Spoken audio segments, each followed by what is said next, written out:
Hey, what up? What up? What up? What up? What's up, man? It's your boy Big Tight coming back through here one more again for a late night reaction to these NBA trades today, man. Big trades, big moves, big trades, and I do not think it is done, y'all. I think it's gonna be some more moves made.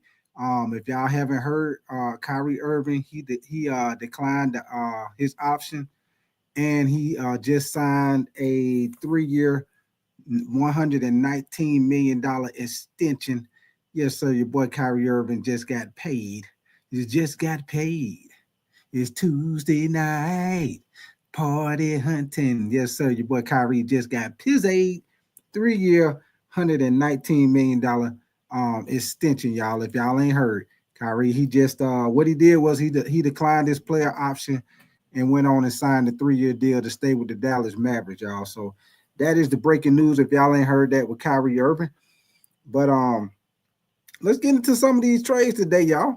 What up with you, Rashard? If you're already in here, Ricky loves basketball. What up with your brother? You said Durant got traded for the Rockets. Did you see that? Yes, we did. We already talked about that. Ricky loves basketball for sure. We already talked about it. But yeah, man, let me see what you say, Rashard. You say, look at what up with your guy by the Sean? You said salute Lakers should go after Bam or Triple J. For sure, God by the Sean. We most definitely gonna talk about that tonight. Yes, sir. Appreciate you coming through here, God by the Sean. We most definitely gonna talk about that because you know it's rumors out there, God by the Sean, that the Lakers. Well, that's the new rumor about Bam. I just seen that today, God by the Sean. I just seen that. Um, what up with you, Rashad? You said God by the Sean, hell no. I know, Rashad, you don't like Triple J. I know you do not like Triple J. But I wouldn't mind the Bam deal, Rashad. I would not mind that Bam deal from Miami. I don't know how true that'll be, y'all. I don't know if Miami gonna let Bam go nowhere. But yeah, you know, you got all kind of rumors out there right now, y'all. But if y'all didn't hear the first trade, the first big trade that went on today, y'all, was of course your boy Jordan Poole got traded from the Washington Wizards to the New Orleans Pelicans, man. In that trade, the New Orleans Pelicans, they traded C.J. McCollum, Kelly Olynyk, and a future second-round pick to the Washington Wizards for Jordan Poole, Sadiq Bey, and the number 40 pick in tomorrow's NBA draft, y'all. So Jordan Poole, let me see. The Wizards, they're getting CJ McConnell, and he's on an expiring contract, y'all. So that's a good thing for the Wizards, just in case that they want to move on from CJ McCollum, man. I don't know if they're gonna keep him, but they might move on from him, man. Let me see what you say. God by the time you said Rashad, y'all just had weak ass Hayes. Shut up. Rashad, you say either one. You said Big Tight, we're gonna lose all our depth when we could have got Porzingis for cheap. You said for free, basically. Yeah, I mean, we could have Rashad. I mean, after you know what, Rashad, after we talked about that this morning, I started seeing the rumors about Porzingis with the Lakers. I started seeing it. It had started heating up, man. It started heating up. But yeah, man, if y'all ain't heard, Porzingis, he got traded to the Hawks. So that was another big move that went on today, man. God by the Sean, you say no, you won't just give up Reaves and connect and 2 draft picks. Yeah, for sure, God by the Sean. That's what matter of fact. Hold on right quick while y'all talking about that. Matter of fact, the rumor is with the Lakers, y'all, because we're gonna talk about the Lakers too. The rumor is with the Lakers. As far as you know, what they trying to trade, y'all. Now, if they make a trade without Austin Reaves, this is without Austin Reaves, because y'all know I got in my title. Should the Lakers trade Austin Reaves to try to bring in some more talent on the team? But if they don't trade Austin Reaves, y'all, this is what they looking at. They looking at the Lakers will have to include the 2031 first round pick, Dalton Connect, and expiring salary for Gabe Vincent and Maxi Keebler. And they also might have to include the 2030 first round swap pick that they got. So that's probably what they're gonna have to do right there, y'all, if they make a trade without Austin Reaves being in the trade package, y'all. So that's what you're looking at for the Lakers, y'all. That's pretty much the trade package that they putting out there if they go without Austin Reaves. Now if they put Austin Reaves in the picture, y'all, it's gonna be a little different. God by the Sean, you said Triple J is way better than them two former defensive players of the year, averaging 29 and 10. Rashard, you say big tie hell no for Bam. You said bad moves, bro. If we trade Reaves, it should be for a wing, not a big. What up with your Stiff Richards? You say probably the Thunder fans and the city behave. They'll say, oh, yeah, for sure, Stiff Richards. Hey, they most definitely look like they had a great time out there, man. But y'all give me 1 second, man. I'm going to play this little video clip right here, man. Y'all know we had the breaking news. I'm going to go to the one with Porzingis first. What up with your, what's your name? Strong Mindset. What up with your bro? What up with your Kenneth Fuller? You say, hi, bro. I'm new to the channel. Do you think Rob will make a, do y'all think Rob will make a trade or will he stand pat? You say Rob, who you talking about? Strong Mindset. When you say Rob, who are you talking about? But appreciate you coming through here, Strong Mindset. Kenneth Fuller, what up with you, man? Y'all give me 1 second. You say, oh, you talking about Rob Pelinka. Rob Pelinka. Okay, I got your Strong Mindset. You say, you know what? Strong Mindset. You know the rumors out there now, right now, is they want Walker Kessler from Utah, but Utah saying that I've been hearing rumors that Utah might not come up off of Walker Kessler. Also, you know, they've been talking about Nick Claxton, Strong Mindset. They also got rumors out there with Naz Reid. They got the rumors heating up with Miles Turner, but I don't think Miles Turner going nowhere, y'all. The Indiana Pacers, they put out there that they said Miles Turner is their first priority this season to re-sign him back to the team. We also had Daniel Gafford. He signed his contract, his 3-year deal with the Dallas Mavericks. So it'll be interesting to see if they sign that deal that use him as trade bait, or if they sign him to keep him, because they kind of crowded at the big man position right now. But yeah, it's gonna be real interesting. Strong Mindset, man. Appreciate you coming through, man. Make sure you double tap that screen on your way in the door, man, and subscribe to the channel if you're enjoying the content. Raw Mindset. We most definitely big Laker fans over here for sure, man. Y'all give me 1 second. I'm gonna play this right quick. With the situation with your boy Porzingis getting traded. Give me 1 second, y'all. Let me find the video clip I wanted to play for y'all. Okay, here we go, y'all. Give me 1 second. And then Rashard, I'm gonna do a little bit, and then I'm gonna put the link in the chat, man. And y'all come up here and holler at me, tell me what y'all think about these trades and moves, with the Lakers, and y'all think whether or not if y'all feel like the Lakers might try to make a trade tomorrow night with the NBA draft. But here we go, man. Draft pre-show special here in Barclays Center alongside Kendrick Perkins, Andrea Carter, Jay Billis, and Sham Sharanya. I'm Malika Andrews. We need to start this show not with tomorrow's draft, but with breaking news out of the association surrounding the Boston Celtics. Shams, it's been a busy 24 hours here for Boston. What more can you tell us? Malika, late last night, the Celtics trade Jrue Holiday to Portland, and the process of getting under the second apron and out of this financial situation that they've been in, almost $500 million in the tax bill and overall salaries. The Celtics have traded Kristaps Porzingis to the Atlanta Hawks, and Terrence Mann, number. So I'm gonna pause it right here, y'all. If y'all don't know, this is the complete trade right here for Porzingis. This is the complete trade. The Celtics, they get whoever this guy is, George Nang. They get a future second-round pick. The Hawks, it was a 3-team trade, y'all. The Hawks, they get Porzingis and a future second-round pick, and the Brooklyn Nets, they get Terrence Mann, and they get a first-round pick in this year's draft. The 22nd pick from the Atlanta Hawks, y'all. So this is the full trade. It was a 3-team trade with Porzingis, y'all. This is it right here. If y'all haven't seen the complete trade, this is it right here on my screen. Once again, the Celtics received George Nang, whoever that is, a future second-round pick. The Hawks, of course, they get Porzingis and a future second-round pick. The Brooklyn Nets get Terrence Mann, which I like Terrence Mann. He's solid. And they get a first-round pick in tomorrow's draft, which is the 22nd pick from the Atlanta Hawks, y'all. So here we go. 22 overall pick goes to Brooklyn in a 3-team trade that's in Georges Niang and a future second-round pick to Boston. And for the Hawks and the Nets, this is really an opportunistic opportunity to go get Terrence Mann if you're Brooklyn.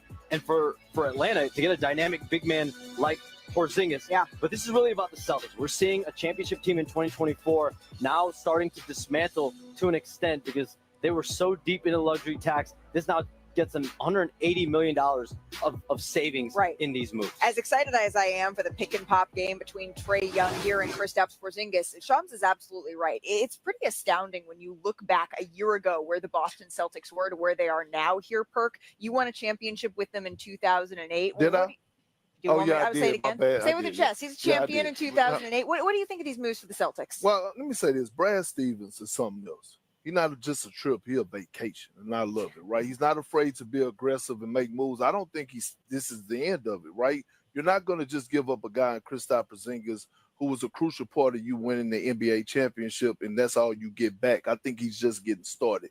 Obviously, there's a void that needs to be filled. We saw him trade Jrue Holiday yesterday and get back the young fella Anthony Simons in the draft. I thought that was a great pickup, but he's just getting started. I think the mindset is still championships when you talk about the city of a champion. It is, but maybe not right now here, Jay, because you have the injury to Jason Tatum, and now these moves, they're saving $180 million again to get below that dreaded second apron. And things might have been different if it weren't for the Jason Tatum injury. So unfortunate. It's incredibly unfortunate. But that's what's precipitated this. I mean, you try to keep a team together that's got that kind of championship pedigree, but without Tatum for a year, and that's basically what an Achilles injury is going to be. That really started this. And then the questions start to come, like Burke said, about whether or not we're going to see more moves here for the Boston Celtics. We are here in Barclays Center for the NBA draft, so I do want to get to it because the Dallas Mavericks improbably will be on the clock, Shams, tomorrow with the number 1 pick here. They've had a turbulent season, to put it kindly, trading away their face of the franchise in Luka Doncic, and now they're going to land Cooper Flagg. But the state of this team is not necessarily what you expect usually for a number 1 pick destination. Yeah, the one decision that's obvious for the Dallas Mavericks is drafting Cooper Flagg. Around that, there's a ton of decisions that they have to make. Yesterday, they did reach an agreement on a 3-year, nearly $60 million extension with Daniel Gafford. But the bigger contract decision right now that's looming for the Mavericks is Kyrie Irving. He's got a $43 million player option. The deadline is at midnight tonight, and the sides have been discussing 2-3-year contract frameworks. But right now, Kyrie Irving is looking at 3 different options. You're either going to opt into that player option, you're going to either decline it and likely reach an extension with Dallas, or you push that date back and allow the Dallas Mavericks to figure out, is there a way to get Kyrie Irving more money? Because listen, if he's opting in, that means one thing. That means that the sides could not find any type of common ground on a long-term deal. And of course, that's not what Dallas wants. It feels like this is a group that if y'all haven't heard, man, because this came from earlier today. If y'all haven't heard, Kyrie Irving, he just signed his contract extension not too long ago, y'all. He declined his player option and he signed a 3-year deal worth $119 million extension. So Kyrie Irving will not be going nowhere. He will be staying with the Dallas Mavericks, man. He will be staying with the Dallas Mavericks. I appreciate y'all coming in here, kicking it with your boy tonight. Y'all already know, man. What up with your Matty C, man? And let me see. What up with your Rick H-Town, man? You say Kyrie signed with Dallas tonight. Yes, he did. 3-year deal. Rick H-Town for sure, man. Yes, he did. Kenneth Fuller, you say Porzingis and Trae Young. That's going to be nasty. Yeah. That's going to be a pretty good move, man. And y'all know what I've been saying about Porzingis, man. It just, if your boy can stay healthy, man. Matty C, I see you say your boy be hurt halfway through the year. Yeah, man. Y'all know that's the thing with Porzingis, man. He both definitely injury prone, man. But if he can stay healthy, I think that's a good move with him and Trae Young, man. You know, Trae Young like to set you up for the lob. Yes, sir. He set you up for the lob real nice, man. So that's gonna be a nice little squad right there, man. Yes, sir. Strong mindset. You said don't subscribe to yourself. Okay, appreciate that strong mindset, man. For sure. A strong mindset. Before I get back playing, hey, strong mindset. We big Lakers fans over here, man. But hey, we do the whole NBA. We do the NFL.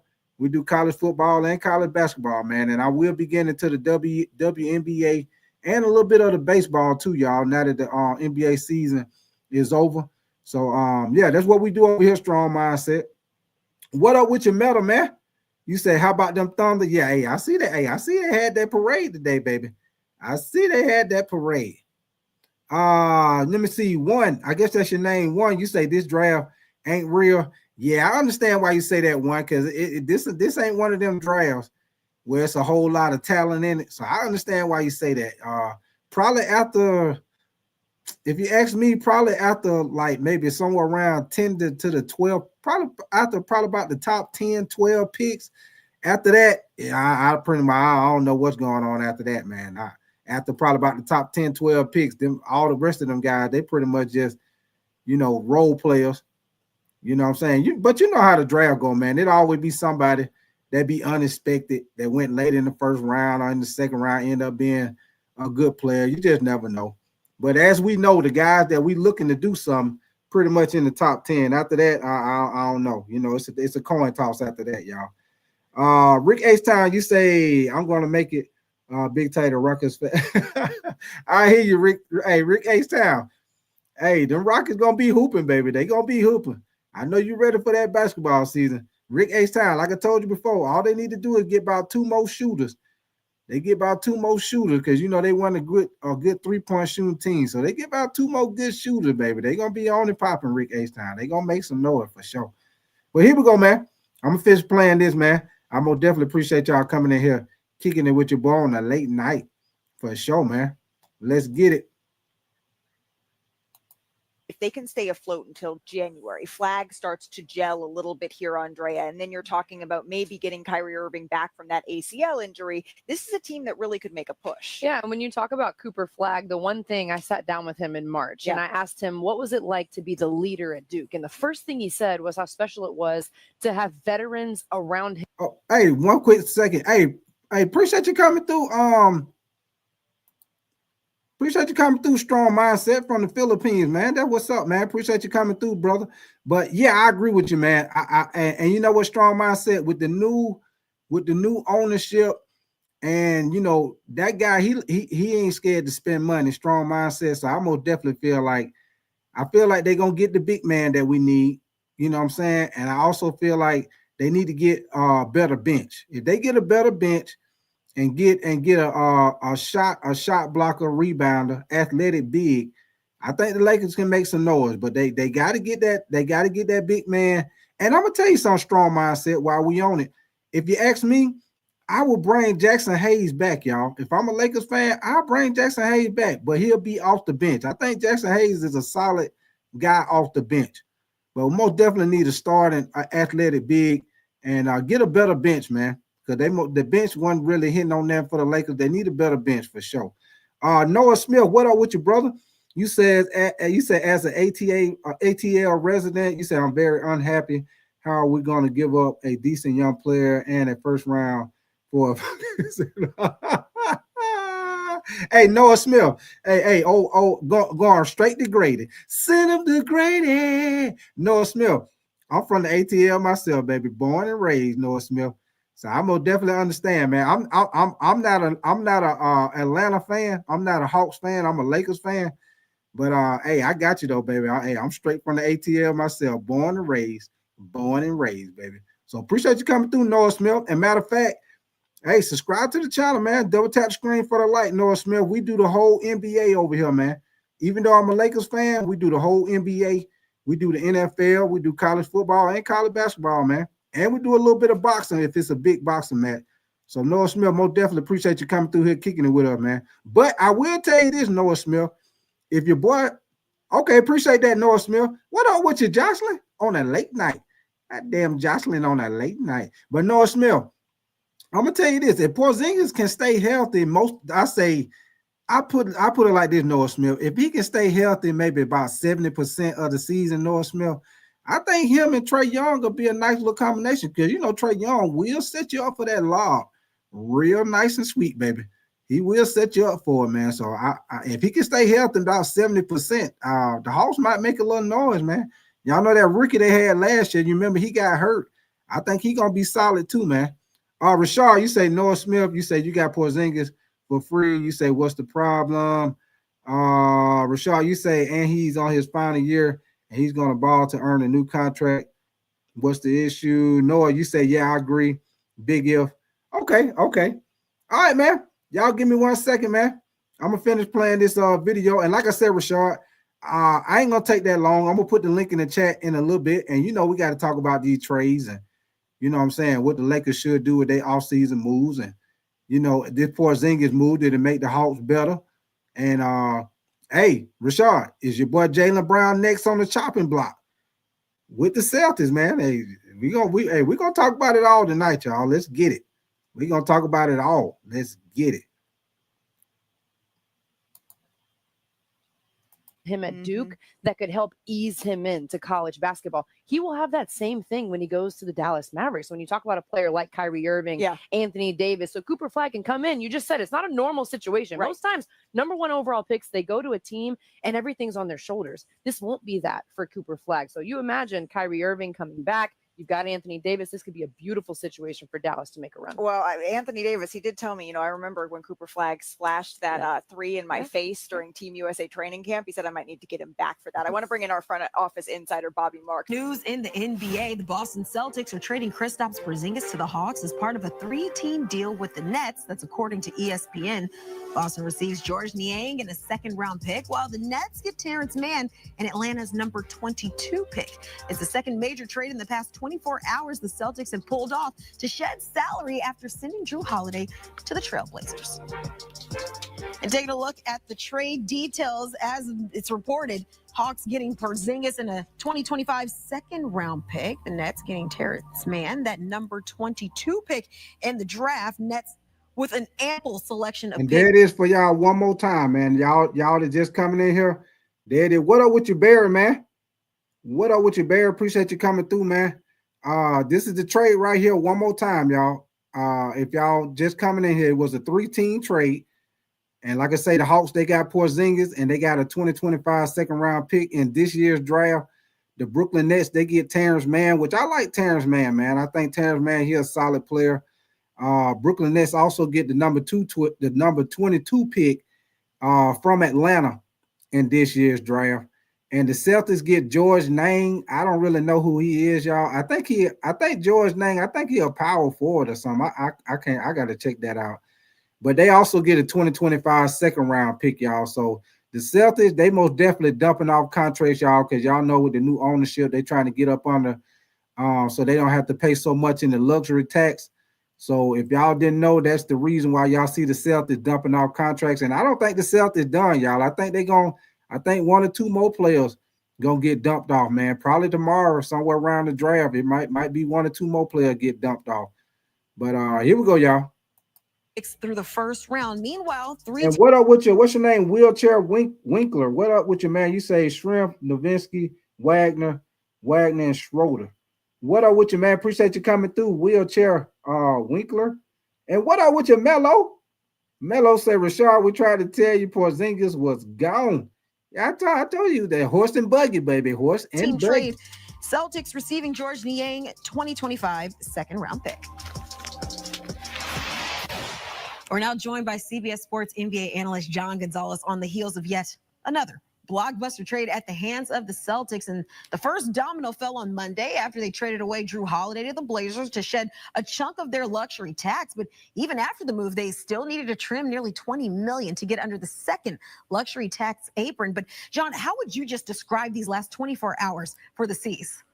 Yeah, this is an A for the Celtics, right? I mean, I know that if you're a Boston Celtics fan or a casual NBA fan, hearing the words second apron and luxury tax probably leave you a little bit cold. But what we're talking about here is really significant, Kiana. I mean, this reduces their luxury tax penalty, these last 2 moves where they dumped Jrue Holiday and Kristaps Porzingis, by over $200 million. Now, why is that significant? Well, it gets you out of the second apron by $4.5 million. That was always the goal. Why? Hey, one quick thing. Hey, Michael, appreciate you coming through, man. We're going to get into that too, man. With Jordan Poole going to New Orleans.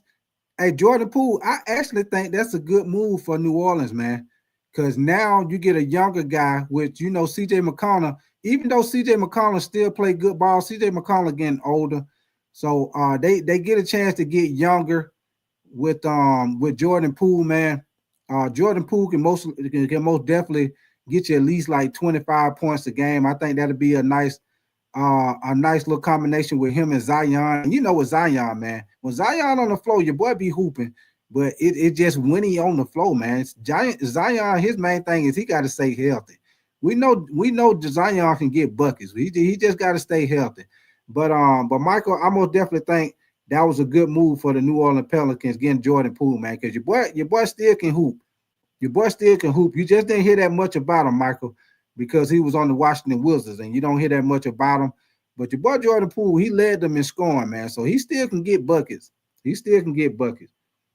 But I appreciate you coming through, Michael, man, and Wheelchair Winkler, man. Appreciate y'all, man, for sure. You say thank you for taking Trump. He's also German. All right, Wheelchair. Here we go, man.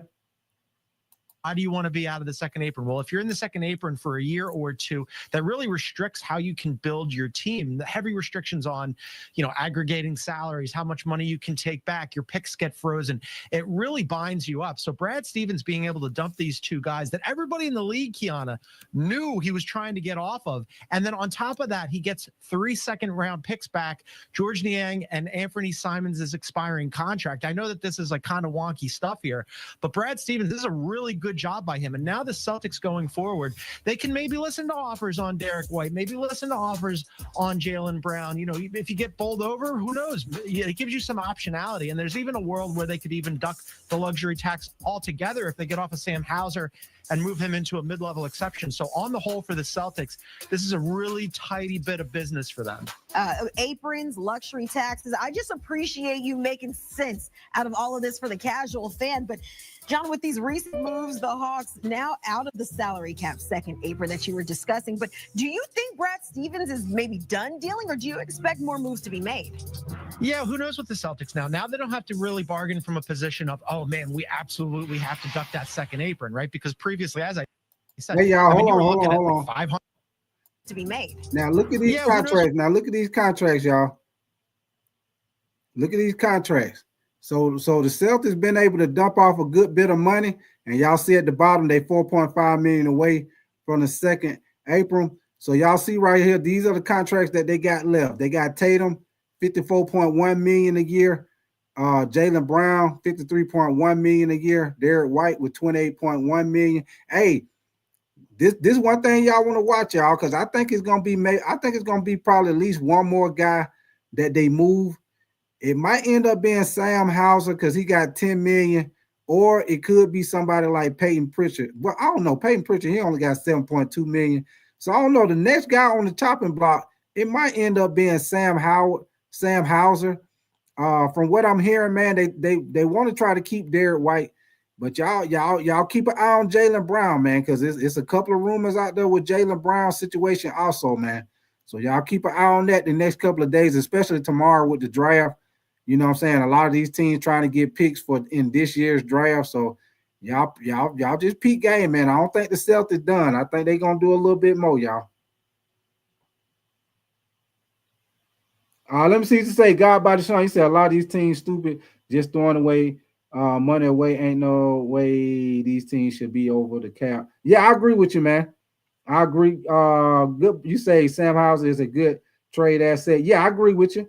Noah Smith, what up with your brother? You say Pritchard is is great for his price. You say if they can dump Brown, that would set them up for yeah. They own their own pick. Yeah, I agree with you. I agree with you on that, Noah Smith. I agree with you on that for sure, man. Hold on. Okay, here we go. This is what I wanted y'all to see right here, y'all. Y'all see my screen. This is the potential lineup for the Hawks with the Porzingis trade, y'all. This is their potential lineup right here. Right here. You got your boy Trae Young. You got Dyson Daniels at the 2. What's the dude name? Zachir? Is that Risacher? Some shit like that. And then you got Jalen Johnson, who they just got not too long ago. And then you got Porzingis, man. Hey, y'all, if y'all ask me, This a pretty good lineup, especially in the East, y'all. Especially in the East, what's gonna be down this year, man. Especially in the East, which what's gonna be down this year. The Hawks might be able to make a little noise if these guys can stay healthy, man. They might be able to make a little noise, y'all.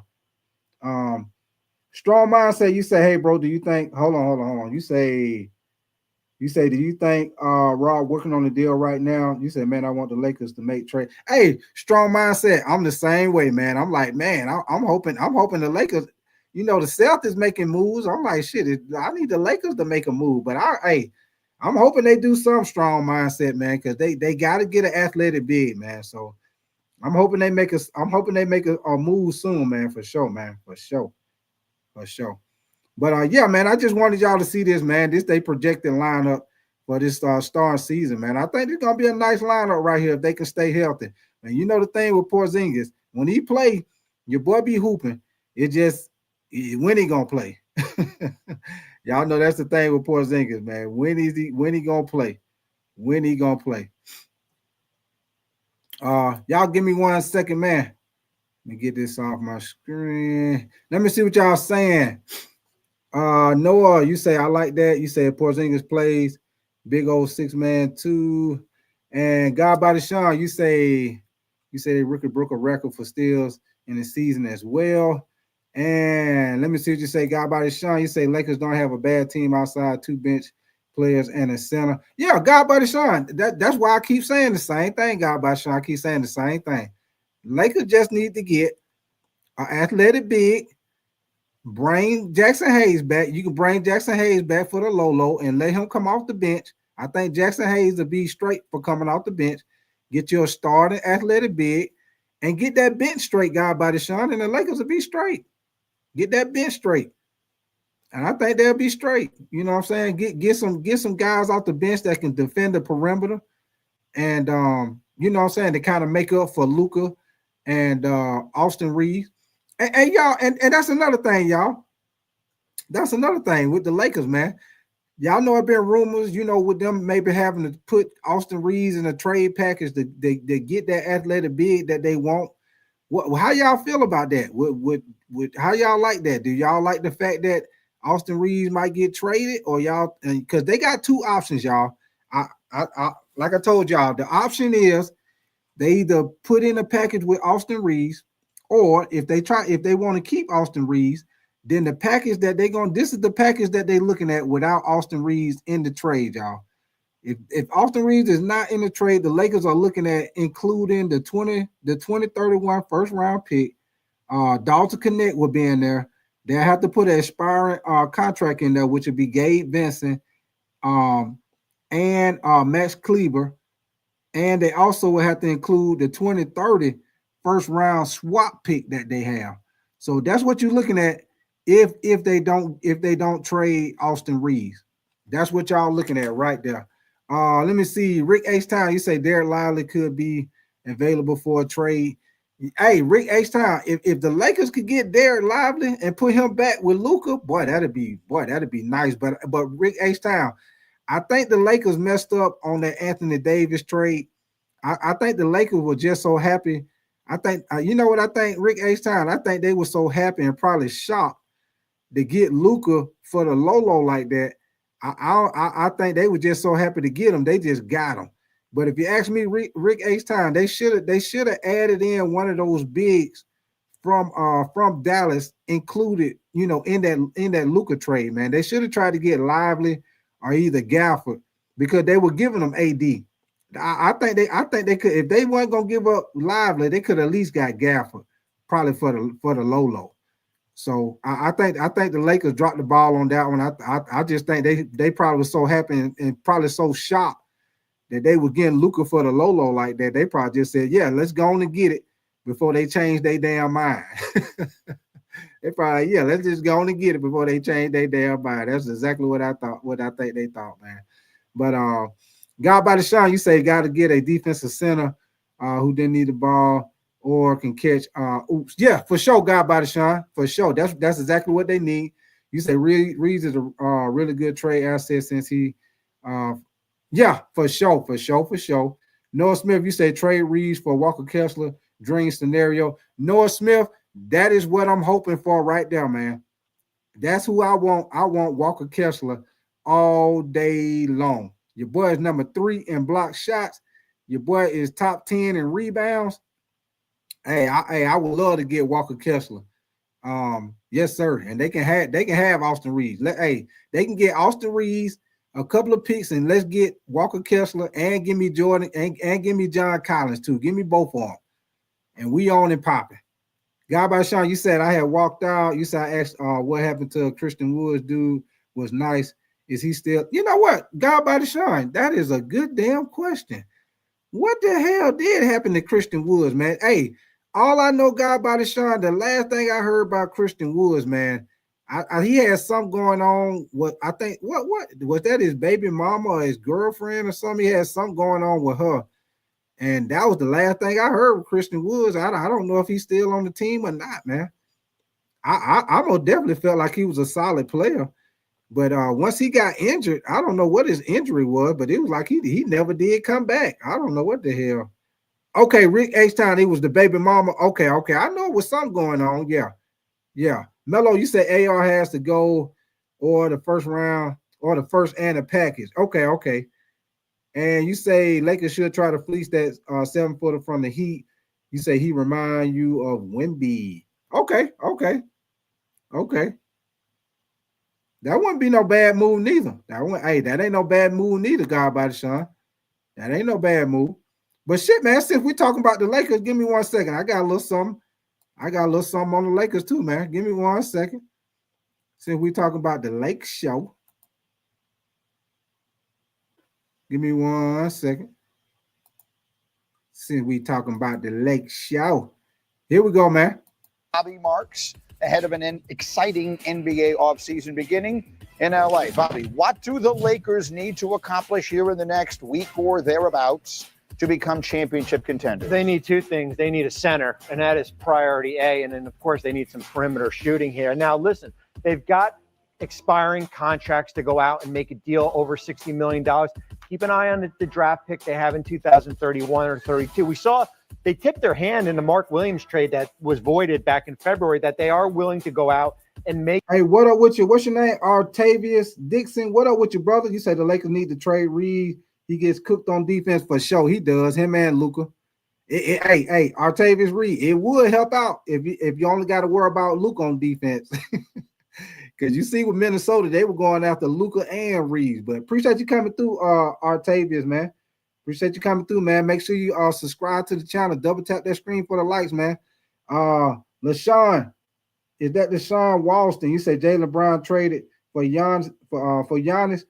That ain't no bad move neither, man. That ain't no bad move. But appreciate y'all coming through, man. Like I say, we do the whole NBA, NFL, college football, and college basketball, man. So hey, y'all subscribe to the channel. We most definitely Laker fans over here. Y'all already know. Appreciate y'all coming through, kicking it with me on a late night. Make a big deal if they can get a center for Luka, a lob threat, rim protector that they sorely needed. What feels realistic, Wendy, here in the next couple of weeks? Well, if the Lakers are committed to playing Luka Doncic and Austin Reaves, and it seems like that they are going to need some defensive protection from them because teams are going to attack there. So ideally, you could have somebody that could defend a little bit more on their perimeter to use them, and you need a backline center. The Lakers are going to come into any negotiation, as Bobby said, knowing that they gave what they gave for Mark Williams last year. So teams are going to be looking for that first-round pick in the pick swap. So good luck to Rob Pelinka for trying to keep those on the table if he is going to try to make a bargain deal. Yeah, he made the great move for Luka, and now we'll have to make a few more. Keith, you were there with the Lakers. I'm gonna ask you a complicated question. I understand it's not easy to answer this honestly. How close did you guys feel? The Minnesota that we sort of described it as a bad matchup. How close did you guys feel to being a championship team? We felt extremely close, honestly, right? The matchup, like you just said, was the big thing. But if you look back at a couple weeks before we started the playoffs, we played OKC in OKC 2 games. One of the games we won by almost 20. And another game, Luka was teched out of the game in the fourth quarter of a really good game. So they didn't bother us that much. So with that being said, I felt like we were super close. Next thing, and to piggyback off Wendy, They do need a big, right? I don't think they should give up their core pieces to get a big. You just need somebody that can, protect the rim, screen and roll, and just, beat Luka and AR's backside. But that piece is the main thing, and get a little bit of perimeter shooting. But I think the guys they have there. What up with your Fambo podcast, man? Appreciate you coming through late night. What up with your Fambo? And yeah, I do feel like Noah Smith. I do feel like the Dallas Mavericks, especially once Kyrie come back around the All-Star time, I most definitely feel like Dallas gonna make a run, man. Them boys, hey. And I'm gonna tell y'all one more thing before I get back to it, y'all. Like I said this before, y'all, and I know some of y'all new in here tonight, but like I said before, man, if y'all peep game and look at how these playoffs went, y'all, the NBA is slowly but surely going back to having two bigs in the starting five, y'all. If y'all peep game, a lot of these teams that won that advanced in these playoffs that had two bigs, that small ball is going away, y'all. That small ball ain't gonna be here too much longer, man. These teams get more athletic bigs, and they're having two bigs on the floor now. It's slowly but surely getting back to it, y'all. Slowly but surely getting back to it. So that stuff like what Golden State were playing with Draymond Green, playing small ball, yeah, that right there about to go down the toilet, y'all. Y'all just peep game slowly but surely. Eric can actually get it done. Feels like a year ago, but remember in that series, that game 3, Luka was sick, doesn't play. LeBron plays all those minutes, then they come back, no bench minutes at all in the second. And what up with your purple and gold, man? Appreciate you coming through, man. And yeah, I've been saying that too, Artavius Dixon, man. I've been saying that rumor too with Bam with the Lakers, man. I've been saying that too. I would love that move, but I don't know how true it is. It's a whole bunch of rumors going on right now because Lakers need a big, but I would love to have Bam, boy, for sure. Second half of that game 4, and they almost won that game. The Lakers had chances there. One thing about that, LeBron actually put it on Instagram yesterday. He was back on the court yesterday for the first time in 8 weeks because that injury that he suffered to his knee at the end of that series, which nobody really remembers, it was a sprained knee. He actually, I don't know if he would have been able to play. So they had some bad luck with LeBron health at the end as well. Fair enough. So the Lakers, obviously always the center of the conversation, and with new ownership to boot. Bobby, back to you with the big questions. Do the Golden State Warriors, in order to keep up with the Joneses, do they have to go big name hunting again? They don't. Similar to the Lakers, they need to go out and get some front court help also. They need to put not Draymond Green at the center here. The hard thing that I'm coming to grips with is, what do you have to offer in a contract standpoint? They've got the draft picks. They got 4 first-round picks. They can go out and do a deal. Let's pay attention to Jonathan Kuminga. What happens with him in restricted free agency? That's their big trade asset. Unless they want to dip into, certainly they've got Draymond Green sitting there. I don't know if you want to part ways for him, but they're all 2 to tango. There's got to be a big name out there for them to go out and get. So, Winman, in advance of what we know, meaning or in advance of what is about to happen, sitting where we're sitting today, the 3 preeminent stars, the faces of the NBA over the past generation, LeBron James, Steph Curry, Kevin Durant, all aging, all still playing great, and now all on contending teams in the jam-packed Western Conference. Which one of them do you think feels closest to having a chance at one more ring? Well, I really like the team that Houston is building. I like them for the next 3 to 5 years. I'm not sure that I know if Durant's going to be there for the next 3 to 5 years, but he certainly is going to be there in the short term. The Lakers have an opportunity to truly upgrade their roster. They have the assets that it takes to really help them, and they have the top end of their roster. They have Luka and LeBron there, and they have Austin Reaves, who's on a really good contract this year. They have a window where they can make something happen. But hitting that deal is going to be vitally important. They don't have a lot of time with LeBron left. We're not even 100% sure if he's going to even do multiple more years. He may at this point only really be going year to year. So they have to focus on making a big decision. Do they look to try to build more around Luka, or do they try to go for it this year, looking how tightly packed the Western Conference is? He will turn 41 this December. We're literally in uncharted territory with this NBA star who is still playing at an all-NBA level. Keith, what do you think? If I told you one of these 3 guys, what do they have, 10 championships between them combined? If I told you one of them is going to add the 11th, which one would you pick? I'm going with LeBron and the Lakers, right? everybody and had the Lakers winning the championship last year. Nobody was choosing OKC or it was the Lakers versus Boston. So with that being said, they was in prime position last year. They make a couple tweaks and keep this core the same, add a big, add some more perimeter defense. They're right back in contention. I want to say Houston, but on paper it looks good. I have to see how it looks first, right? You see they had a great last year, but you just don't know.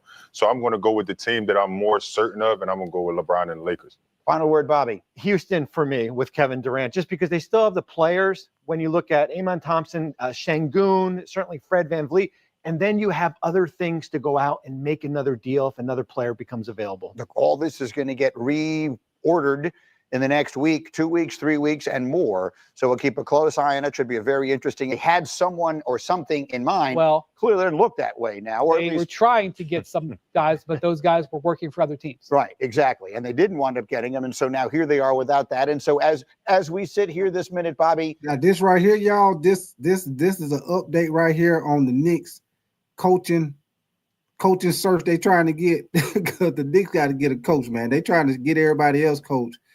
But now the big room is they interviewing the Timberwolves assistant coach. So this is what they talking about right here, y'all.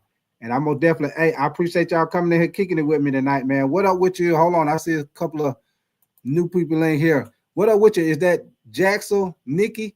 You said, do you think Rob Pelinka will make a trade or will stand pat? Because I can see he looks like he wants to stand pat. Hey, I hope I say your name right, Jaxel.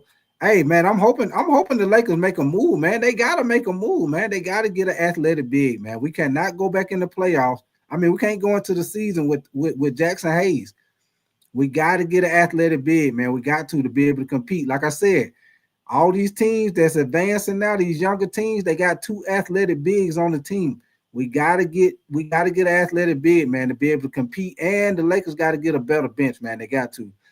Gene, Pat, is that Padgett?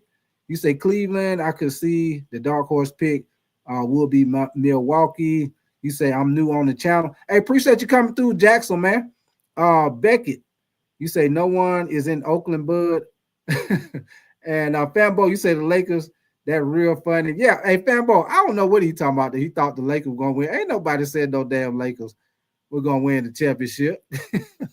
Hey, Fanbo, not even when we got Luka, we still knew, we figured we probably could make a run, but we weren't thinking we're going to make no championship, because we knew eventually somebody was going to take advantage of us not having the big man. And we end up running to the Minnesota. And we made Rudy Gobert look like he was goddamn Elijah Wan down there. And Rudy Gobert was killing us. Octavia said, man, I would like to see Herb Jones or Nickeil Alexander-Walker. Ooh, hey, Octavius, I would love to see Nickeil Alexander-Walker, man. You know, he's a free agent. I would love to see that for sure, man. For sure, man. I would love to see that. Guy by the shot, he said, will Giannis staying in Milwaukee be the worst free agents to move ever? Yeah, hey, that's a good one, though. That's a good one. Yeah. Hey, guy by the shot, they ain't trying to let Giannis leave. If Giannis leave Milwaukee, guy by the shot, that's just gonna be like when LeBron left Cleveland. He leave all the money leaving out the door with him, all of it. Octavia, you say, man, if Rob doesn't want to get fired from new ownership, he better he better. Hey, you got a new head man in charge, Octavius. He better do something. Hey, what they say on that movie Players Club? When your boy was out in the parking lot, he say, do something to make me feel good. He told old Ezel, put your head in this window. He said, no, man, you ain't got to do that, man. Hey, Dollar Bill say he gonna pay you your money. He do something to make me feel good. So he better do something, Octavius. And what up with you? Snow Easy. He said, sorry you late, but I'm here to show my respect. Oh, yeah. Hey, appreciate you, Snow Easy. You already know what's up, baby. You already know what's up. The real, you say Lakers have to cash out on LeBron retirement tour before he tried. I show speed. What up with you, man? Appreciate you coming back through, man. You said, imagine leaves the MLB for 2 years to be on the Lakers. Yes, sir. For sure, Snow Easy. Let me say something right quick. Hey, if y'all in here and y'all haven't double tapped their screen for the likes, man, y'all make sure y'all do that for your boy. Double tap the screen for the likes and subscribe to the channel if y'all enjoying the content, man. And if for some reason, if you try to double tap the screen and it's not working, you always can hit them 3 dots at the top right hand corner. But hey, like the old folks say, that is a bad motor scooter up there in that top right hand corner. Them 3 dots. You can do a little bit of everything. Check out the channel, get your thumbs up, subscribe, whatever you want to do. Yes, sir. It ain't nothing to it, but to do it, baby. Fambo, you said I think Giannis might be trying to come to the Bay Area to play with Steph. I don't know, Fambo, because the big news right now is Milwaukee ain't trying to trade him. Milwaukee is not trying to trade him. They trying to keep him there. Even though Dame Time got hurt, they trying to keep him there. And they looking to try to bring somebody to help him out. Strong mindset, you say your Warriors will trade Draymond and Butler for Giannis, fam. I don't know about that one, Strong. You say they ain't trading Draymond. You already know Draymond probably gonna retire. I'll Golden State Warrior. They ain't letting Draymond go nowhere. Draymond probably gonna retire our Golden State Warrior. Believe that. They ain't letting his ass go nowhere. Nowhere. No way, no how, nowhere. Who do we like in the East? I like New York just based on because they're healthy. They have their top 7 players under contract for next year. I think there's so many question marks with every team, as Brian laid out, whether it be Cleveland. I don't trust Philadelphia with Joel Embiid's health. Certainly Boston. I would have probably taken Philadelphia out, and I would probably put Detroit in that mix, just based on. But they've got decisions this offseason also. They've got to bring back whether Dennis Schroeder or Tim Hardaway Jr. or Malik Beasley. There's some questions there. We might even see like a sleeper team like Atlanta. I'm going to throw them out, jump in here just because there's so much uncertainty in the Eastern Conference. Isn't it ironic that the coach who runs his players into the ground leaves behind the only healthy team in the entire Eastern Conference? The Knicks are the only team that didn't wind up losing one of the most important players to an injury. Markeith, who's the team to beat in the East right now? Yeah. I would go with Bobby on this one. I would say the Knicks just because of their core pieces that was able to keep together. But look, it's wide open. I think teams like Orlando might step in and be a top 3 team, top 4 team with the move they made with moving some pieces around. I think also Detroit, they had a great year and took the Knicks, and it was a pretty good series versus the Knicks. So this is wide open. I really can't put my finger on anybody, but 7 core players being back under contract, I think I have to roll with that one. Watch the Pistons. Cade Cunningham is as good as any of the players we're talking about, and getting ready to get better as we. Hello, xin chào tất cả các bạn nha. Hold on, y'all. Let me see. Snow Ease, you say, listen, Embiid is done. I agree with you, Snow Ease. The situation with Embiid, man, Snow Easy, if you ask me, I think Embiid need to slim down some. Because, most of Embiid injuries be in his lower body. I think if he slim down some, maybe get in better shape, he probably won't get injured so much, man. Because when he healthy, Snow Easy, he a beast. The problem is when he gonna be healthy. Because Snow Easy, if he can come back this season, Snow Easy, and he can be healthy, Paul George and Maxey, and then they probably, they got the what, number 3 pick, so they gonna get a solid player. They could probably make some noise, but that's the thing, y'all. If that's the thing right there. If. Yeah, I agree with you, Snow Easy. I agree with you on that. Guy by Sean, you say, how old is MB? Good question, man. I'm gonna have to look that up and see. Hey, Noah Smith said he 100. Noah Smith said he 137 years old. Twan Johnson, you say how much? You said how much it came in too late. You said I just seen somebody. Didn't respect Cleveland, like y'all just said. Like nobody said Cleveland in that last stigma. Twan. Appreciate you coming through, man. I see you. You must be a Cleveland fan. Hey, Cleveland gonna be in there too, man. Cleveland. Hey, the East gonna be wide open, y'all. The East gonna be wide open with Boston. Boston pretty much gonna be taking a year off, y'all. We don't know what Philly gonna do. So like he said, I look at the Knicks. I really do like Orlando with that Desmond Bain trade. I like Orlando. Cleveland gonna be still in the house. There been rumors out there about Darius Garland, but we'll see if he go. We'll see if they make that move or if he stay home. That been a rumor out there. Milwaukee, I don't think they really gonna do nothing. Especially with Dame Time being hurt. So I think the East gonna be wide open, man. Like you said, I think Detroit. Yeah, facts. Rick H-Town, you stole it right out my mouth. I was just gonna say Detroit. Detroit gonna make some noise too with Ivory coming back. So that's gonna be another team. You got Detroit, the Pacers, y'all. This is my thing with the Pacers, y'all. With Halliburton being hurt, I'm gonna ask y'all this question, and then I'm gonna put the link in the chat in a little bit, man. And if y'all want to come up here and holler at me, y'all come up here and holler at me. And whatever you want to talk about, it don't matter. But this is my thing with the Pacers, y'all. Do y'all think the Pacers gonna just try to go with what they got? Or do y'all think they might try to make some type of move to replace Halliburton to try to make another run? You think they might try to get a solid point guard to try to make another run, or what y'all think? And then y'all know they got the option with Miles Turner too. They say he's gonna be their first priority, but we'll see how that go, man. Because they got to come out the pocket to pay Miles Turner. Y'all already know that. Let me see. Artavius, you said MB can't start eating McDonald's. Yeah, hey, he had that. Hey, Artavius, he had that old Golden Corral, the all you can eat. He had the old all you can eat. Matter of fact, Artavius, he got a chair sitting right there in the all-you-can-eat line. He ain't even standing in line with his plate. He just sitting right there in the chair. He got a personal chair right there in the all-you-can-eat line, right there in that buffet line, right there with a fried chicken that he right there sitting in the chair. Tyrod, what up with you, man? You say if the Lakers trade Austin, they are dumb as hell. I hear you, Tyrod, man.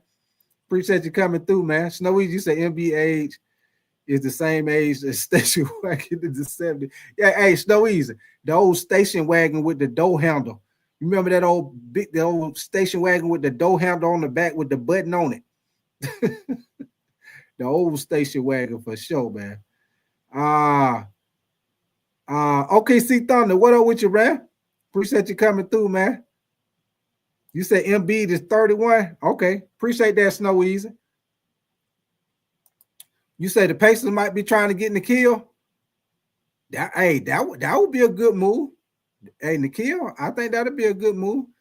Shit, if I was the Lakers, I'd be trying to get him. If I was the Lakers. You said the Pacers need shooting and another backup big. I agree with you on that. You say only 31 years. You say his career got a big old asterisk by it. Yes, sir. What up with your OKC Thunder, man? Appreciate you coming through. Everything good in the hood, baby. How about yourself? You say MB is at the Waffle House. Hey, Rick H-Town. Your boy getting them got that old all-star breakfast at the Waffle House. He eating that old all-star breakfast.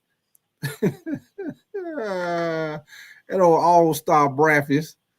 That old grits all-star breakfast. OKC Thunder, you say we are going to start talk about expansion. Hey, OKC Thunder. Hey, good. Hey, I'm gonna tell you right now. I'm gonna definitely they do the expansion. I'm gonna definitely feel like they're gonna put a team in Vegas, man. I think it's just a matter of time before they put an NBA team in Vegas, man. It's just a matter of time. I think that's gonna be the first spot.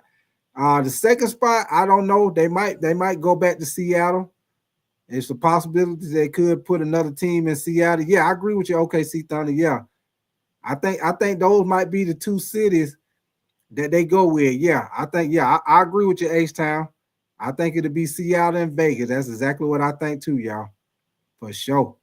Hey, I don't know about y'all, but man, I don't know if y'all been to Vegas lately, but if y'all ain't seen that goddamn Raider Stadium in Vegas, boy, that goddamn Raider Stadium in Vegas, boy, that thing is nice. That thing blacked out, boy. That thing is blacked out. That goddamn Raider Stadium on it popping in Vegas, boy. That thing is nice. Yes, sir. Guy by the shot, you said, did you see Lance Stevenson versus Beasley? Dude can be on somebody's bench. Yeah. Hey, guy by the shot, I think both of them guys can still play, man. Stevenson still can play. Beasley, most definitely Beasley. I think Beasley can come off somebody's bench right now and give you good minutes. I think Beasley can give you good minutes right off the bench, man, for sure. I agree with you on that all day, every day, man. I agree with you on that. But I'm gonna tell y'all this is the thing with the Lakers, y'all. Let me tell y'all the thing with the Lakers. What we got coming up this offseason, y'all. So the situation with Luka. Now, y'all know this summer, Luka is eligible for a contract extension worth $229 million for 4 years. He can either do that, or he could opt for a shorter contract, which would be 3 years with a player option worth $165 million. That's the second option. Now what he could do, y'all, is he could opt out, re-enter free agency sooner, and try to recoup some of his money that he lost with that Dallas Mavericks trade. Because if he would have stayed with Dallas, he would have been eligible for the Supermax, which would have been 5 years, $345.3 million Supermax extension, which he would have got August the 2nd if they wouldn't have traded him.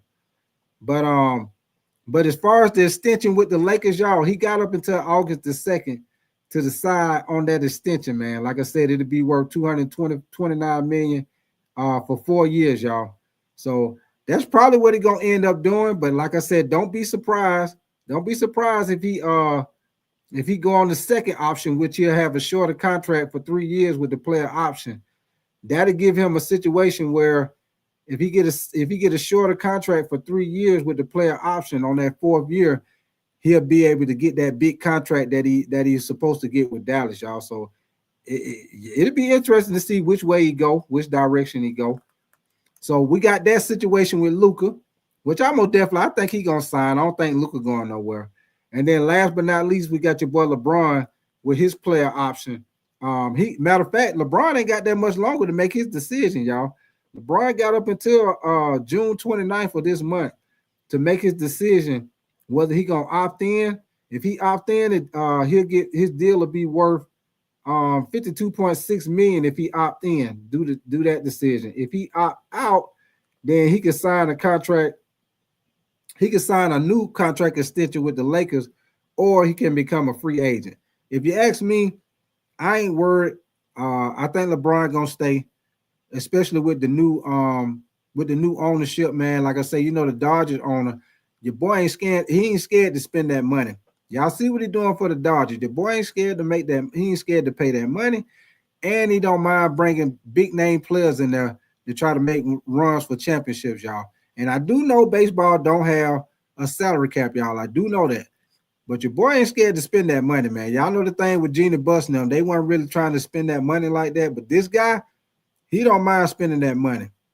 So whenever the Lakers make a move, I think they're gonna make a big move. It's just, just when the hell they gonna make the move? That's the thing, y'all. When the hell they gonna make the move? OKC Thunder, you said add Kyrie as a free agent. Hey, OKC Thunder, I don't know if you heard. I don't know if y'all heard, Artavius. I don't know if y'all heard, but Kyrie Irving has already signed his contract, y'all. He had up until 12 o'clock tonight to do it. Matter of fact, I'm going to play it for y'all. Y'all give me 1 second because I got the video. Give me 1 second. Yeah, Kyrie done signed his contract, y'all. He did a 3-year extension for $119 million. He did a 3-year, $119 million, y'all. Hold on. Y'all give me one. Mavericks star Kyrie Irving has declined his. Give me 1 second, y'all. I'm going to play this for y'all. This situation with Kyrie Irving. Give me 1 second. Let me get it right. Okay, here we go. Player option and has agreed to a 3-year, $119 million extension. That's per multiple reports. Irving was set to just make under $43 million next season, but decided to opt out in favor of a long-term deal. His new contract will include a player option for the 2027-2028 season. The 9-time All-Star saw his year end in March with a torn ACL, which could affect his availability next season. And here you see how he performed last season. Just a tick under 25 points per game and over 4.5 assists. Worst since 2019 season for his points, and then worst ever for dimes per game. So he's looking to get those numbers back up. And with that, we bring in CBS Sports NBA analyst John Gonzalez. And John, it's nonstop, right? All these transactions, we were talking about it off air. KD gets traded during Game 7. Now we have this, right? We had the Boston Celtics, their trades. And we know that Kyrie will likely miss most, if not all, of next season, right? So what's your reaction to the Mavericks committing to him in this manner? Yeah, you know what? I think he's going to be back next year, actually. ACLs used to keep you out for an entire year, but the procedure has been, streamlined, and athletes do more to get themselves back quicker. I would anticipate that Kyrie would be one of those guys. Chris, they pretty much had to do this, right? I mean, you traded Luka. That was right there, a signal that you were committing to Kyrie. And by the way, when they traded Luka, of course, apologies to Mavs fans. I know that this is still painful. Kyrie was cooking, at the very least, after Luka moved on. So he looked really good. And this was sort of always the plan, that they were going to commit to him after moving on from Luka. Declines that $43 million option. As you mentioned, 3 for $119. So the average annual value is below $40 million. But next season, Chris, and this is important, it's going to be around $37 million, which saves them cap-wise about $6 million. And that's important because that opens the mid-level exception. It's going to be in that ballpark. So you're looking at Anthony Davis, Kyrie, Cooper Flag.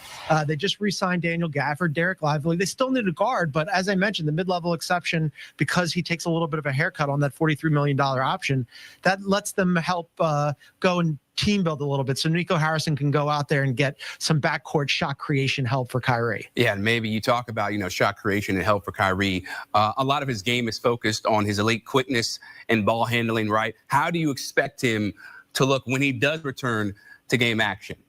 Yeah, that's a question, right? I mean, you never want to see an injury, and he is 33, although I was saying to you, I can't believe he's only 33. Right. It feels like he's been in our life forever. Again, an ACL used to be like a career-threatening thing. It's not that anymore. Now, of course, you still don't want to suffer an ACL. You'd rather keep both of your knees healthy. We've seen, obviously, Kyrie have injury issues in the past. But again, I would expect that Kyrie is going to do everything that he can to get back fully healthy at some point next season. But, of course, it'll take him a second to regain his footing and knock off some of that rust. But they need him, Chris, because that Western Conference is loaded. Everybody's loading up. All of a sudden, you got the Blazers dipping their toe in. The Pelicans are adding Jordan Poole. Everybody's trying in the Western Conference next year. No, it's wild. It's weird, right? Because all the big injuries, right, for these superstars, whether it's Jason Tatum, Tyrese Halliburton, Damian Lillard, that's all in the East. And then in the West, like you said, it is a loaded group, and the Mavericks will have their work cut out for them with or without Kyrie. Now, at this stage of Kyrie's career, he's one of the veteran leaders on the Mavs. And you talked about Cooper Flag, right? They have that Duke connection. How good is it for Flag to have someone like Kyrie to show him the way in the NBA?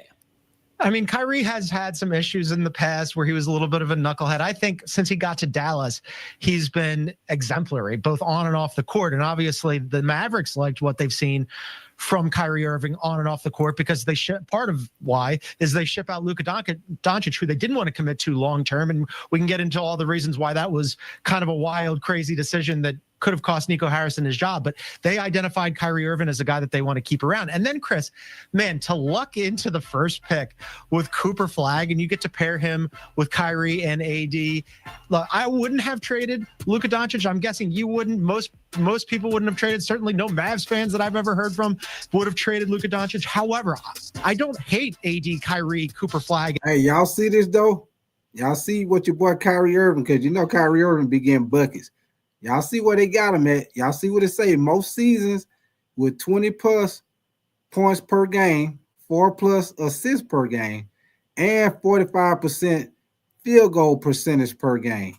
Kyrie, he right there. This is for NBA history, y'all. LeBron, he got 21 seasons. Of course, LeBron been playing forever, so he got 21 seasons. Durant has 12, and Kyrie is right there at 11. Matter of fact, Kyrie is tied with Kobe and Larry Bird. So Kyrie be getting them buckets, y'all. Y'all see where he ranked at. He ranked 3rd.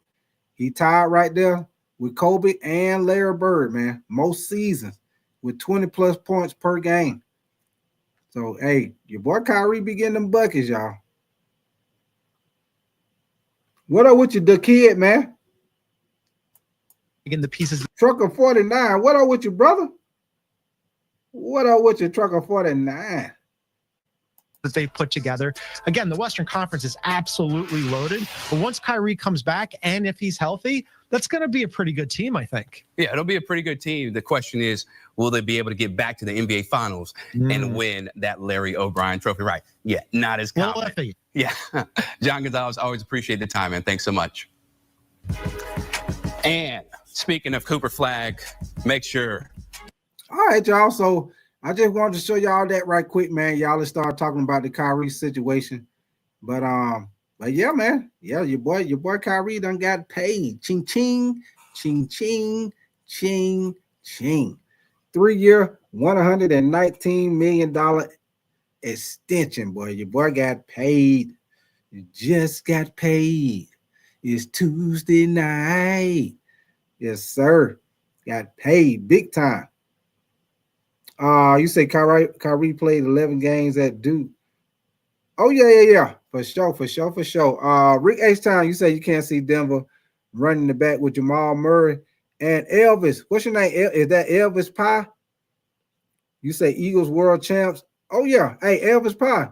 They might be right back in there again, Elvis Pie, if they don't get hurt. If they don't have no significant injuries, they might be right back in the house again in the NFC.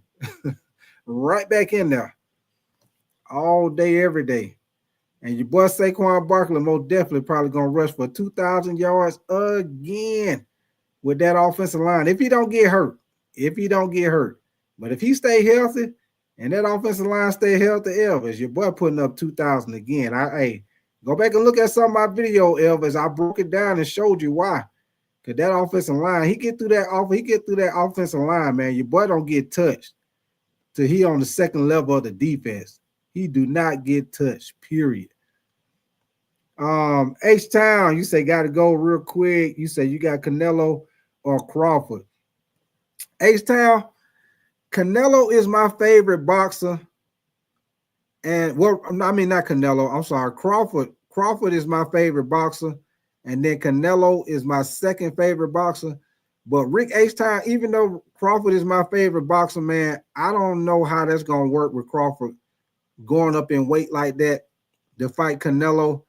And then you already know Canelo probably going to come back in after he hydrate back up, man. He probably going to be 20 pounds heavier.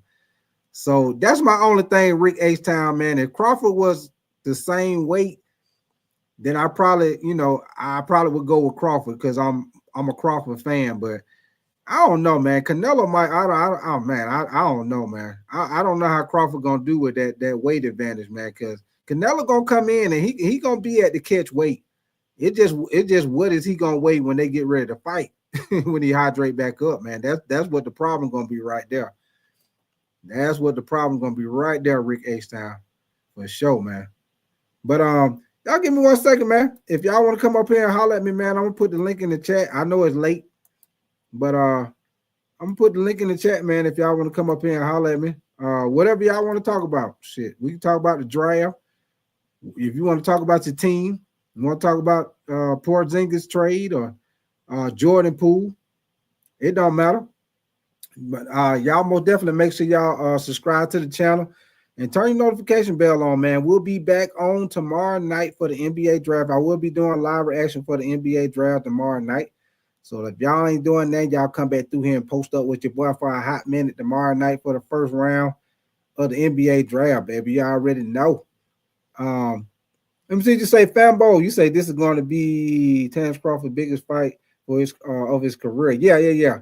You say you ride with Crawford. I won't be mad if Canelo win. Yeah, for sure, Fambo. Yeah. Like I say, Fambo, I'm going to be rooting for Crawford.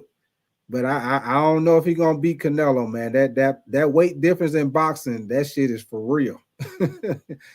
Hey, Fambo, you see what happened with Canelo when Canelo went up too far? You see what happened with Canelo? He went up too far in weight. That shit get them every time when they go up too high. That shit get them every time. OKC Thunder, you say, do you think Cooper should go to Dallas? Yeah, that's where he going. OKC Thunder. That's where he going. You talking about Cooper Flag, right? Yeah, Cooper Flag. That is exactly where he going. He ain't going nowhere else.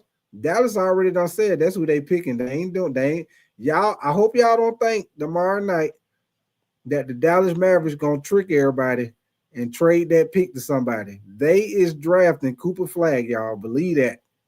They is drafting Cooper Flag with that number 1 pick. They ain't going no other direction. They done said it too many times. And I don't think that general manager want to make another mistake because he already done messed up and traded Luka. I will definitely feel like he ain't trying to make another mistake and miss out on Cooper Flag. Cooper Flag be hooping, man. I think his type of game that he got, man, he gonna be perfect for the NBA. Your boy most definitely can get his own shot. He decent on defense. He can shoot the ball. He can do a little bit of everything, man. So, shoot, he gonna be a good fit with Dallas, man, for sure. I most definitely feel like he'll be a good fit with them all day, every day.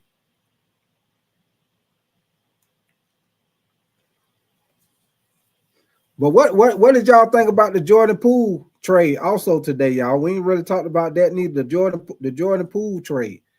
How y'all feel about him going to New Orleans with that Jordan Poole trade, man?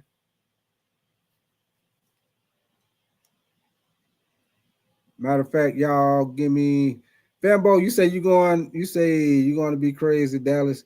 Don't pick Cooper Flag. Hey, Fambo. Hey, if they don't pick him, boy, I will be shocked for sure. What up with you, Rashad, man? What's good, y'all? How y'all doing? Everything good in the hood, baby. Wait, let me know what you think about these trades, man. Man, Ty, you already know the Lakers fucked up with with not getting Porzingis.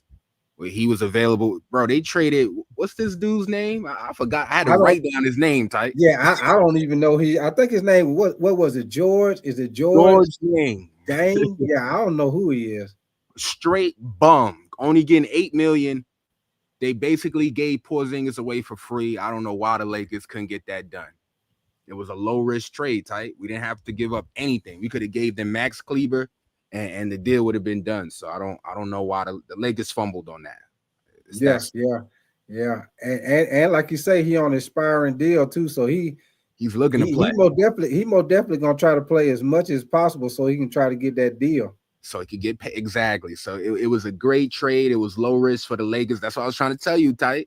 It was a low risk trade. I did my research. This is last year.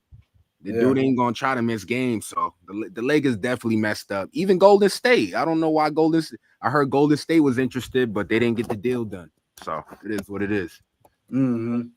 Yeah, because after we talked, as I was going through the day, man, I was listening to my phone and stuff. I started seeing it be more and more. Yeah. Like the Lakers were interested. I said, man, that's not enough. I said they might end up getting him, but they started pairing him up with everybody. They started talking about rumors with him with the Lakers and yeah, man. I forgot the other team they rumored him too. But I most definitely the Hawks, that was most definitely unexpected. I didn't know nothing about nothing about the Hawks being in the picture. It's a big L on the Lakers, man. He was available for free. Like if you look at, I did research on George's name. Like we talk about bum, straight bum.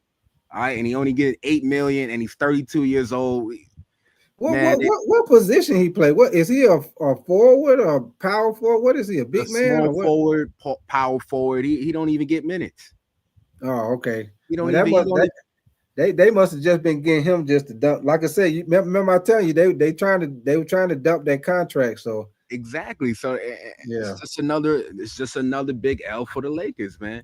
And I know everybody's saying he's hurt, but when you make a trade like that was a low risk trade. Like we didn't have to give up anything. We would have kept Rui, we would have kept Dalton, the first round pick. So it was free shopping. It was like getting free sneakers, man. So it is what it is. Yo, this Bam thing though, I ain't jacking that tight. You been hearing about those rumors too? Yeah, and it just makes me even more mad because you could have got Porzingis for free. And a BAM trade, we're gonna have to give up Rui, Austin Reaves, or Dalton Connect with a first round. Yeah, but you know what though? I something like that, I believe it when I see it. I don't think Miami can let Bam go, man. For Rui and Austin and Dalton in the first, they'll do it. But that's too much off our back. We don't need nothing. What did I tell you, Tight? We don't need nothing expensive at the 5. I got Luka and Braun. We're gonna make anybody look good. We just need somebody 7 feet size. Right. Who can get up. We don't need nothing fancy at the 5. That's all they need. They don't need nobody that's scored 20+ points. You just need somebody that's a rim protector. Exactly. Somebody that's a good lob threat for Luka. That's it. And get some rebound. That's all you need. If he get you 10, 12, we good. That's it. Luka's gonna make anybody look good down there. So now the Lakers are in a position where they're gonna have to pay. We're gonna have to pay a little bit for a nice 5 now because you fumbled the bag on Porzingis, and then I'm hearing that the Jazz they don't want to give up Walker Kessler. I heard, yeah. I'm hearing that too, which I hate that, man. Oh man, the Lakers, man. I'm hearing that they want to keep Walker Kessler, but I heard John Collins. Yeah, we're not interested. Collins Sexton and Jordan Clarkson. Those the guys that they want to move. Nah, we don't want and the Lakers saying they're not interested in John Collins by himself. We wanted the package deal. He could, there's no need to trade for him by himself. We would have got a deal done for both of them. He's gonna be too expensive by himself. So the Lakers are just dumb, man. We got to get Magic Johnson back in the front office making calls. I don't like what Rob Pelinka is doing right now. I think with them being so quiet, man, I think when they do make the move, I think it's gonna be somebody unexpected, man. I mean, I think it's gonna be some unexpected shit, just like with Porzingis. You know, all the rumors where they had him going, that motherfucker went to the Hawks. but I think what up with your Dakota Miller, man? Appreciate you coming through, man. What up with your Papa? What's your name, Papa Dilla? Appreciate you coming through, man. David Major, what up with you, brother? And who you say, are you dumb? You say that's why Jenny Buss sold the team. Appreciate y'all coming through, man. Late night. Man, the Lakers, they need me in the front office tight. Porzingis deal would have been done. And we would have got him for cheap. I would have gave Walker Kessler and the dude Milton off our bench. We would have had Porzingis in there and still had Rui in the first round and Reaves to play with and still get a 5. And then listen, tight. I'm not trying to trade Reaves for a 5, man. If we trading Reaves, it should be for a Dylan Brooks type player. You know, like but you know what, Rashad? Hold on one second. What up with you relax and talk sports, man? You say be tight, then I call Houston for Green. Yeah. You said it. Yeah, I remember you said that relax and talk sports. But you know what? Dylan Brooks. Oh, this is another thing, Rashad. While we talking about this, you heard what they talking about with Bradley Beal? Oh, nah. What happened? I'm on my computer right now. Let me see. Yeah, they talking about the Phoenix Suns talking about waiving him. They talking about either waiving him or talking to him about that damn, he got that no trade clause. They talking to him that this it's all rumors. But the rumor is they talking about either waiving him. Yeah, waiving him or trying to talk to him about, doing a trade. Man, the Suns. Who's that new owner that took over? Man, he already the worst owner ever. Like he took over. You traded Chris Paul and that good ass team. You got rid of Monty Williams, and look at them now. You don't have Kevin Durant. You only got 1 first-round pick for Kevin Durant. They should have waited to get more, and now you about to lose Bill for nothing. Man, they need to fire that owner in the Suns, man. He's doing a horrible job. But if Bill is gonna get brought out tight, then the Lakers, we got action. Oh yeah. And if they waive him, whoever get him gonna get him for the low. Oh yeah, minimum, yeah. Because he's gonna get him for the low because Phoenix gonna still be on the hook for that money. Ooh, can the Lakers because they also another option that they said they were talking about, they might just buy him out. They said that too. Yeah, that's what it's gonna be. They can't just waive him because then he's gonna get the whole contract. They're gonna